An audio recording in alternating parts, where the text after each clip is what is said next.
All right, and that was our Richard Devane there talking to our Megan Bragg and Lisa Washington earlier on WCNC Plus here. That was a couple of hours ago. Joining me live right now is Katie Nastro from Going, travel expert there for the online marketplace, and breaking down some of what we need to know, not only because of the government shutdown, but how that's going to affect travel here in the fall. Good morning, Katie. How are you?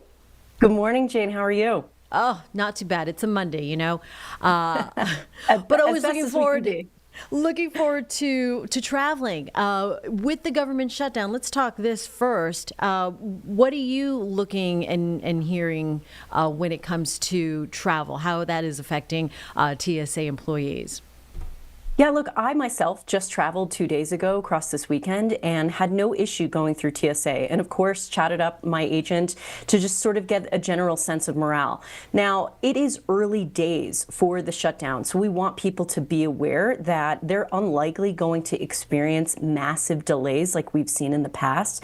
However, the name of the game when it comes to the government shutdown and travel is the longer this lasts, the bigger the impacts there can be in the name of longer TSA lines, cancellations, delays, even temporary airport closures.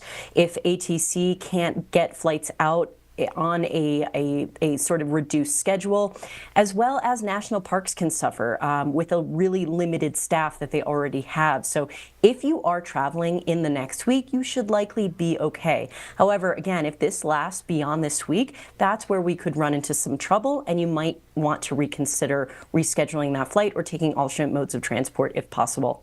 Yeah, we're getting close to the holiday travel season. Folks are really thinking about that. What advice would you give to folks trying to not be so stressed out when it comes to holiday travel? It is unlikely that we're going to see this shutdown creep into the holiday time period. It's pretty far away, but it can creep up on us. So my biggest piece of advice for anybody that is considering traveling over the holidays, get those flights booked, get those hotels booked. You want to get all your preparations done. So that's one thing that you can check off your stress list. And with average prices actually higher this year over year, mostly for domestic travel, we want people to lock in those better flight deals before they're likely just going to go up in price. So that would be our biggest tip. All right. So what are the trends that you're seeing right now as far as travel this month? Yeah, look, people are in holiday planning mode, and we're actually seeing people book and secure their flights roughly 2 weeks sooner than we did last year, which might not feel like a lot of time, but that is a pretty good chunk of time for people to be pre-planning. And that actually warms our hearts because we're always talking about how people should actually plan for these peak seasons a little bit sooner than they think. The best time to actually book those winter holiday flights is in the middle of summer, but who's thinking about that when we're at the beach or at the pool? So we want people to do the next best thing, and that's book immediately or book when you see an affordable price, as well as set up price alerts. So we want people to not only get those flights booked, but watch them. Set up a flight alert in the Going app, or set just a toggle on Google Flights to monitor it. So you're not doing any work. You'll get a notification telling you that your flight has dropped. You can call the airline and get a credit for the difference. So you really save overall. Just make sure you're not booking a basic economy ticket. Okay. Are there some specific days people should target? Yeah, so we're actually finding, based off of Going data, that people traveling on the holiday, you're likely going to save between 15 and 30%, but it really depends on where you're going, where you're heading to this holiday season, because some areas of the country actually are seeing specific days where you're going to save the most. So perfect example, if you're headed to the Southwest, if you travel for Thanksgiving on the 24th versus any other day that week, you can save upwards of 19% on your flights. So it's just being a little bit strategic and playing around with your dates. As well as our biggest tip is try to avoid coming home on that Sunday after Thanksgiving. Just looking at Thanksgiving specifically, it is historically the busiest day for all modes of travel. So if you can avoid it, try to.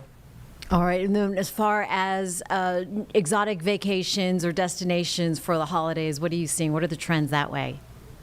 Yeah, we're seeing a lot of interest in Asia, East Asia, places like Seoul, places like Tokyo, which Tokyo is actually our most searched destination for fall, and that's bleeding into the Thanksgiving as well as winter holiday time period. As well as Brazil is another area. Rio has gotten an increased search in year-over-year patterns, but also we just want people to know that if they are planning on doing international travel over the winter holiday period, try to target Thanksgiving. Right now, you can book Charlotte to Rome for $550 round trip, which is actually at more than 50% off average prices. And year over year, international flight prices for Thanksgiving are down. So that really could be not only a great way to spend the holiday, but a great way to save. Well, my heart is always in Italy for sure. So that sounds very tempting. Anything else we need to know today, Katie? Yeah, I think, most importantly, right now, if you have travel, just reinforcing the fact that if you have travel in the next few days, regardless of where you're heading to just stay informed, give yourself a little bit extra time just in case, you never know, but it's unlikely that you're going to feel any of the government shutdown impacts immediately. It's just when we're looking further out towards the end of the month, that's when you really want to consider maybe I should reschedule or just see what your options are. All right, Katie Nastro, as we look at some of these last images of Charlotte Douglas, pretty crowded at times, but it looks like it's just kind of that typical slowdown through security for now. We're going to keep a close eye on that.